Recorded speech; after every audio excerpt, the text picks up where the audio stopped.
Recording number 165 భాగవత వివరణము. ఇంకా కూడా ఇలా చెబుతూ ఉన్నాడు పరమేశ్వరుడు పార్వతీదేవికి, నీ తండ్రి వచ్చినప్పుడు నేను లేచి నిలబడి నమస్కారం చేయలేదు కాబట్టి నీ తండ్రిని నేను తిరస్కరించానని అర్థం కాదు.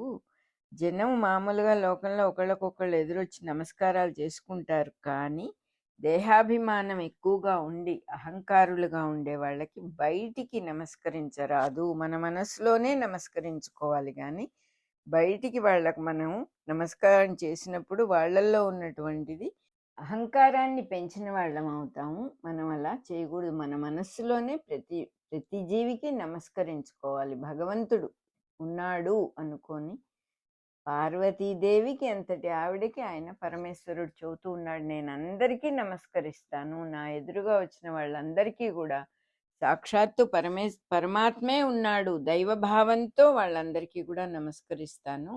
అదెందుకంటే నమస్కరించేవాడి అంతర్యామి సాధన కోసం, అహంకార క్షాళన కోసం, మనలో ఉన్న అహంకారం పోవటం కోసం ఎవరు ఎదురుపడినా వాళ్ళని పూజ్యభావంతో నమస్కరించుకోవాలి. మనస్సులో తప్పకుండా నమస్కరించుకోవాలి. మంచి వాళ్ళందరికీ భౌతికంగా కూడా బయటికి కూడా నమస్కారం చెయ్యాలి. అహంకారులకు మటుకు బయట కనపడేట్టుగా నమస్కరించకూడదు అని చెప్పేశాడు శివుడు. నేనెప్పుడూ నా మనసులో వాసుదేవుడికి నమస్కరించుకుంటూనే ఉంటాను అని చెప్పాడు. అందువల్లనే ఆయనకి నమస్కరించటం ద్వారా ఆయనే నేనై ఉంటాను అని అన్నాడు పరమేశ్వరుడు. అంటే వాసుదేవ శబ్దంతో ఎవరైతే తెలియబడుతూ ఉన్నాడో ఆ తెలియబడేవాడు శుద్ధ సత్వగుణమూర్తే. సాక్షాత్తు ఎవరైతే వాసుదేవుడో ఆయన సత్వగుణ ప్రధానుడు కాబట్టి ఆయన్ని టచ్ చేసిన వాళ్ళు ఆ సత్వగుణానికి ఆయనగానే అయిపోతారు అని అర్థం అన్నమాట. ఎవరైతే భగవంతుణ్ణి అనుసరిస్తారో వాళ్ళు భగవత్ స్వరూపులే అని చెప్పాడు శివుడు. సజ్జనులు దుష్టుల్ని ద్వేషించకూడదు, కానీ వారి నుంచి తప్పించుకుంటూ ఉండాలి. నా మాట వినకుండా నువ్వు గనక వెళ్ళావంటే నిన్ను బంధువులందరూ తిరస్కరిస్తారు, నీకు పరాభవం అవుతుంది, అవమానం అవుతుంది. ఎక్కడైనా ఒక బంధువుల ఇళ్ళకి వెళ్ళినప్పుడు వాళ్లతో గౌరవం పొందకపోగా వాళ్ళు మనల్ని తిరస్కరిస్తే, మన మొహం చూడకపోతే చాలా బాధగా ఉంటుంది. అది చావుతో సమానం కదా అన్నాడు. పరమేశ్వరుని నోట్లో నుంచి వచ్చేసింది అది. మళ్ళీ మనసులో ఇట్లా అనుకున్నట్ట, కోరక కోరక కోరింది, పొమ్మని చెప్పి వెళ్ళిరమ్మని చెప్పానంటే అవమానం వల్ల అశుభం కలుగుతుంది, వెళ్ళొద్దంటేనేమో తను బాధపడుతూ ఉంటుంది అనుకుంటూ ఊహించి పరమేశ్వరుడు ఇంకా మాట్లాడకుండా ఊరుకున్నాడు. గట్టిగా వద్దని చెప్పలేదు, వెళ్ళమని చెప్పలేదు. భగవంతుడి సాన్నిధ్యం వల్ల భక్తులకందరికీ కూడా వివేకం కలుగుతుంది. యుక్తాయుక్త పరిజ్ఞానం అంటే ఏది చెయ్యాలి, ఏది చేయకూడదు, ఏది మంచి, ఏది చెడు అనేది కలుగుతుంది. కానీ భగవంతుడు సాక్షిభూతుడు కాబట్టి మన ఇచ్ఛకు వ్యతిరేకంగా, అంటే మన ఇష్టానికి వ్యతిరేకంగా ఆయన ఏమీ శాసించడు. అట్లా గనక ఆయన శాసిస్తే జీవులకు ఎగ్జిస్టెన్సే ఉండదు అంటున్నారు. తన ఆటలో ఒక భాగంగా తనకి జ్ఞానస్వరూపంగా జీవుడికి కర్తవ్య నిర్వహణాన్ని పెట్టాడు భగవంతుడు. వాళ్ళ పని వాళ్ళు చేయటంలో వివేకంతో వ్యవహరించటం అనేది వాళ్ళకి సంబంధించిన విషయం. కానీ లోపల నుంచి భగవంతుడు ఏది మంచి ఏది చెడు అనేది మనకి తెలిసేటట్టే చేస్తూ ఉంటాడు. శివుడు ఎలాగైతే పార్వతికి వివరంగా చెప్తూ ఉన్నాడు, నువ్వు వెళ్తే అవమానం అవుతుంది, కానీ ఇష్టం పార్వతిదే, ఏం చెయ్యాలి అనేది ఆవిడ నిర్ణయం. అంటే జీవుల నిర్ణయం ఏం చెయ్యాలి ఏం చేయకూడదు అనేది.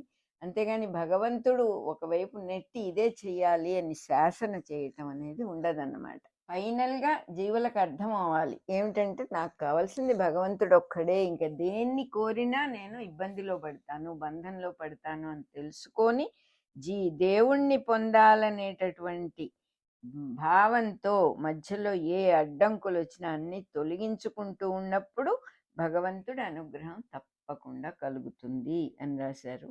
అనుగ్రహం తప్ప వేరే ఇంకే రకంగా జోక్యం చేసుకోడు. He will not interfere with our daily routine or our life at all.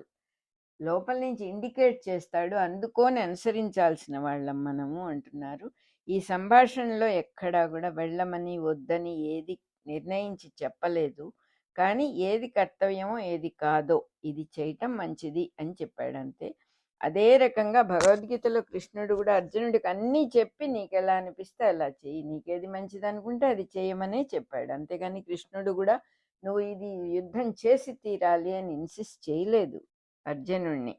సతీదేవికి ఇంకా కోరిక ఎక్కువైపోయింది, వెళ్ళిపోవాలి వెళ్ళిపోవాలని. మనకు కూడా అలాగే ఉంటుంది, మనకి తెలుసు. శివుడి సంభాషణ తన కోరికకు వ్యతిరేకంగా ఉంది అని చాలా మనస్సు విపరీతంగా దుఃఖపడింది. దుఃఖంతో ఒళ్ళంతా వణికిపోయింది, కళ్ళల్లోంచి నీటి ప్రవాహం, కళ్ళ నీళ్లు కారిపోతూ ఉన్నాయి. వేడి వేడి నిట్టూర్పులతో హృదయం అంతా కూడా కలత చెందింది, డిస్టర్బ్ అయిపోయింది బాగా.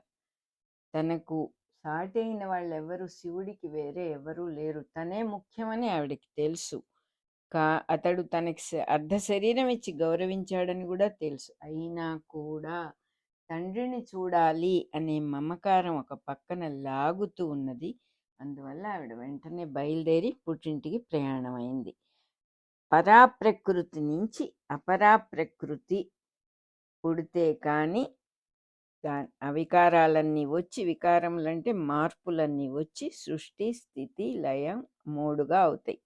పరాప్రకృతేమో పరమశివుడు, అపరాప్రకృతేమో అమ్మవారు. ఆవిడే సృష్టి స్థితి లయాలు అవ్వాలి. అక్కడి నుంచి ఆయనని కాదని వస్తే గాని ఈ సృష్టి జరగదు. వెంటనే ప్రయాణానికి సిద్ధపడింది. వెంటనే రుద్రుడి అనుచరులు, యక్షులు అందరూ ఆవిడతో పాటు బయలుదేరారు. వృషభ వాహనం ఎక్కింది, సిద్ధమై వచ్చింది.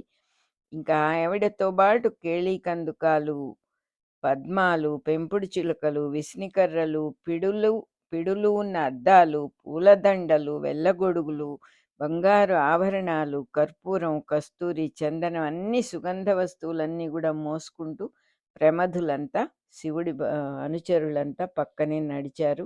వృషభ వాహనం ముందర శంఖాలన్నీ కూడా ఊదారు, దుందువులు మోగించారు, వేణువులు ఊదారు. ఇట్లాంటి వైభవంతమైన ప్రయాణంతో యజ్ఞభూమి మార్గం పట్టారు. వర్ణించబడిన వస్తువులలో కొన్ని దివ్యములున్నాయి, కొన్ని మానుషములున్నాయి.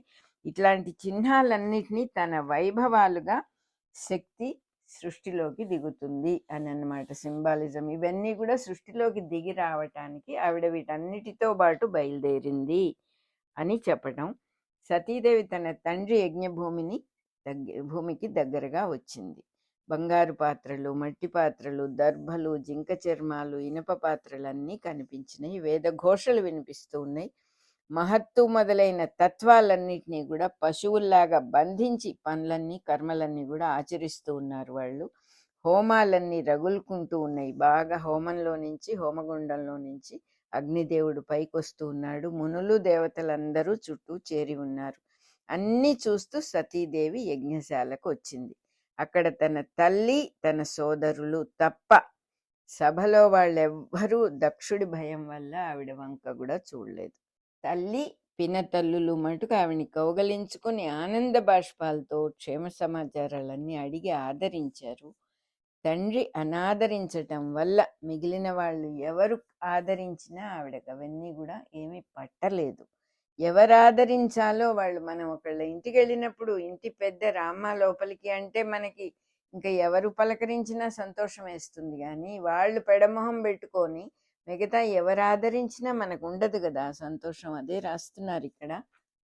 తండ్రి తిరస్కార భావం వల్ల తన భర్తను ఆయన అవమానిస్తున్నాడు అని అర్థమైపోయింది ఆవిడకి. యజ్ఞంలో రుద్రుడికి భాగం లేకపోవటం కూడా గమనించింది. ఇంతలో ప్రమధులైన భూతగణాలన్నిటికీ కూడా విపరీతమైన కోపం వచ్చింది. ఈవిడతో పాటు వచ్చిన ప్రమధులందరికీ విపరీతమైన కోపం వచ్చి, లోకాన్నే భస్మం చేసేస్తాం, అన్ని లోకాలని భస్మం చేసేస్తాము, మా తల్లిని అవమానిస్తాడా, మా తల్లిని పలకరించడా అని కోపం వచ్చి వాళ్ళందరూ కూడా గర్వంతో ఉన్న దక్షుని చంపేస్తాము అని చాలా ఉద్రేకపడితే వాళ్ళందరినీ ఆపింది ఆవిడ. ఆపి తండ్రితో ఇట్లా అంది, ఈశ్వరుడు అంటే ఎవరనుకుంటున్నావు? అందరూ శరీరందు ధరించిన వాళ్ళందరికీ ఆయనే ఆత్మస్వరూపుడు. అంతకంటే ప్రియతముడెవడు లేడు. తనకన్నా తనకు ప్రియుడెవడు ఉండడు కదా. ఎవడికి వాడే తనను ఎంత గౌరవించుకుంటాడో, తనను తానెంత ప్రేమించుకుంటాడో వాడే ఈశ్వరుడు. అట్లాంటి భావంతో హృదయంలో ఉండేవాడే ఈశ్వరుడు. ఆయన్ని తిరస్కరించి దక్షుడి యజ్ఞం ఎలా జరుగుతుంది అసలు అంటోంది ఆవిడ. అట్లాంటి ఈశ్వరుడికి వీళ్ళు ప్రియులని వాళ్ళ అప్రియులని ఉండదు. అంతటా ఆయనే ఉన్నప్పుడు ఒకళ్ళు ఇష్టమని ఒకళ్ళు అయిష్టమని ఏముంటుంది? అన్నిటికీ ఆయనే కదా కారణం. ఆయనలో ఎక్కడ అసూయకి ఏమాత్రం చోట్లేదు, ద్వేషానికి చోట్లేదు. అటువంటి వాడిని నువ్వు ద్వేషిస్తున్నావా? ఎదుటివాడు ఎటువంటి వాడైతే ఏమిటి, నీ సంస్కారాన్ని బట్టి నువ్వు గౌరవించాలి కదా అని అడుగుతోంది. సాధు స్వభావంతో ఉండేవాళ్ళు ఎదుటి వాళ్ళ గుణ దోషాలు ఎంచరు, ఎవరినైనా గౌరవిస్తారు. అన్నీ కూడా భగవంతుడి గుణాలే అనుకొని వాళ్ళు గౌరవిస్తారు. ఎవరైనా తమని మోసగించినా కూడా పోనీలే వాడి స్వభావం అది అని ఊరుకుంటారు. అట్లాంటి మహాత్ములందరూ నీ యజ్ఞంలో ఉన్నారు. వాళ్ళల్లో కూడా నువ్వు పాపబుద్ధిని కల్పించావు. మామూలుగా మహాత్ముల పాదధూళితో దోషాలన్నీ తొలగిపోతే అట్లాంటిది వాళ్ళని దోషభావానికి గురి చేశావు. నువ్వు శివ అనే 2 అక్షరాలు ఉచ్చరిస్తే పాపాలన్నీ పోతాయి కదా. అట్లాంటి మహాత్ముడిని ద్వేషించి నువ్వు అమంగళుడివి అయిపోతున్నావు. నువ్వు శివుణ్ణి ద్వేషించడం నాకు ఆశ్చర్యంగా ఉంది. ఏ మహాత్ములైతే ఆయన పాదపద్మాలు సేవించి తుమ్మెదల్లాగా బ్రహ్మానందం అనే తేనెని గ్రోలి ఆనందిస్తూ ఉంటారో వాళ్ళు విజ్ఞానులు అవుతారు. అట్లాంటి దేవుడికి ద్రోహం తలపెట్టావు నువ్వు, నిన్నేమనాలి? తల్లి పినతల్లులు తనని ఆదరించినా కూడా దక్షుడు శివుణ్ణి ద్వేషించాడు కాబట్టి సతీదేవికి ఏమీ సంతోషం కలగలేదు. దైవాన్ని నిందించుకునే చోట చుట్టరికాలకేం గౌరవం ఉంటుంది? దైవ దూషణ ఉన్న చోట శక్తికి చోటు ఉండదన్నమాట. ఇక్కడ సతీదేవి పాత్ర శక్తికి ప్రతిరూపం. ఆవిడ వల్లనే దక్షయజ్ఞం ధ్వంసమైంది.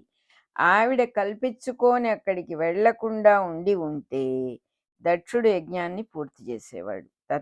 దానివల్ల ఏమయ్యేది?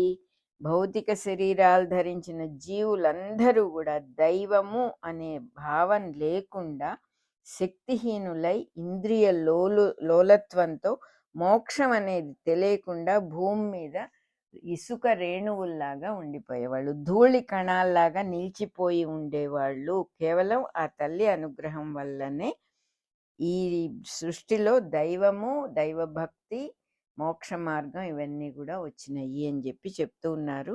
మన రికార్డింగ్ నెంబర్ 165 అయిపోయింది.